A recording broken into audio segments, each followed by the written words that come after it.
Hello दोस्तों, आज का हमारा टॉपिक है आतंकवाद। तो ये टॉपिक स्टार्ट करने से पहले मैं आपसे कुछ बात कहना चाहता हूँ कि आतंकवाद को किसी धर्म से जोड़कर ना देखा जाए, क्योंकि बहुत से लोगों के मन में ऐसा होगा कि आतंकवादी केवल मुस्लिम समुदाय से आते हैं। ऐसा नहीं है। तो आतंकवाद को हम किसी धर्म से जोड़कर नहीं देखेंगे। वैसे तो इसकी कोई आतंकवाद की कोई वेल डिफाइंड परिभाषा नहीं है, क्योंकि समय समय पर बदलती रहती है। और यूएन द्वारा, जो कि संयुक्त राष्ट्र की महासभा है, उसके द्वारा कोई ऐसा प्रस्ताव भी पारित नहीं हुआ है कि उसकी परिभाषा को डिफ़ाइन कर सके। बट जो ओवरऑल इंटरनेशनल लेवल पे जो भी परिभाषा चलती है, जो भी आम भाषा के रूप में एक आम सरल रूप में आतंकवाद को इस तरह से हम परिभाषित कर सकते हैं, जैसे कि राजनीतिक उद्देश्यों की प्राप्ति के लिए हिंसा का व्यवस्थित प्रयोग आतंकवाद है। इसका मतलब क्या हुआ? इसका मतलब ये हुआ, जो आतंकवादी संगठन है वो वहाँ की राजनीतिक सत्ता को उखाड़ना चाहते हैं और उस पर कब्जा करना चाहते हैं। जैसे कि अभी हम एक एग्ज़ाम्पल लेते हैं अफ़गानिस्तान का। सबसे बेस्ट एग्ज़ाम्पल है अफ़गानिस्तान में क्या हो रहा है कि अभी जो लोकतांत्रिक सरकार है, लोकतांत्रिक सरकार को तालिबानी सरकार उखाड़ना चाहती है और वहाँ पर अपना प्रभुत्व स्थापित करना चाहती है। तो तालिबानी क्या करते हैं? सिंपल, ये लोगों के मन में भय पैदा करते हैं। भय पैदा करने के बाद उन्हें डराते हैं, उन पर नियंत्रण करते हैं, जो भी वहाँ के संसाधन हैं उन सब पर नियंत्रण करते हैं। और ये आतंकवादी न केवल उस राष्ट्र के लिए खतरा है, अपितु पूरी मानव जाति के लिए भी खतरा है, क्योंकि वो किसी के लिए भी ना तो रुकते हैं और वे केवल हिंसा में ही विश्वास रखते हैं।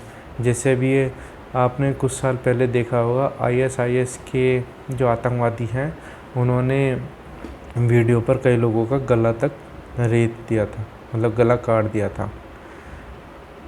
तो हमारी जो भी सुरक्षा को खतरा रहता है आतंकवाद से, उस सभी को निपटने के लिए भारत सरकार अपने अलग अलग कदम उठाती है।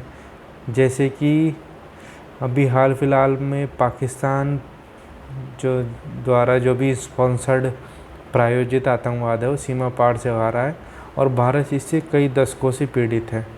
ये बात हम भारत ने महासभा में, संयुक्त राष्ट्र की महासभा में बहुत बार उठाई, परंतु इसका कोई हल नहीं निकला। परंतु जब से 2011 में जब आतंकवादी हमला हुआ था अमेरिका में, तब अमेरिका को पता चला कि हाँ, आतंकवाद वास्तव में कोई समस्या है और इसका निदान होना आवश्यक है। तो बेसिकली राजनीतिक उद्देश्यों की प्राप्ति के लिए ये आतंकवादी अब इस आतंक का, भय का सहारा लेते हैं आम जन को डराने के लिए। तो ये है आतंकवाद की परिभाषा। राजनीतिक उद्देश्य मतलब वहाँ की सत्ता हासिल करना चाहते हैं जिस भी राष्ट्र में ये आतंकवाद पनपता है। इस आतंकवाद से आजकल पश्चिमी एशिया, जो कि मिडिल ईस्ट कहेंगे, मतलब यूरोप, मिडिल ईस्ट कहेंगे, जैसे कि सीरिया रहा, इराक रहा और अपना यमन रहा, ये बहुत ज़्यादा परेशान है। इसमें व्यवस्थाएं भी अस्त व्यस्त हो चुकी हैं और बहुत ज़्यादा नरसंहार भी हुए हैं इसमें। तो आतंकवाद, हाँ, ये कह सकते हैं कि अधिकतर मुस्लिम देश इससे परेशान है, पर ऐसा नहीं है कि और धर्म के आतंकवादी नहीं होते। अगर हम एग्ज़ाम्पल लें, अब LTT they belongs to Hindu religion, but ऐसा नहीं कह सकते कि सारे हिंदू आतंकवादी होते हैं। बट ये है कि आतंकवाद किसी भी धर्म में पनप सकता है और इनकी विचारधारा कट्टरवाद पर आधारित होती है, अर्थात ये अपने धर्म को ही सर्वोच्च पर ही मानते हुए लोगों की आस्थाओं के साथ खेलते हैं। बट इनका जो उद्देश्य होता है वो राजनीतिक सत्ता हासिल करना होता है।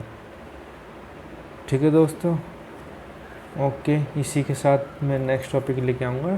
तो thank you so much, bye bye.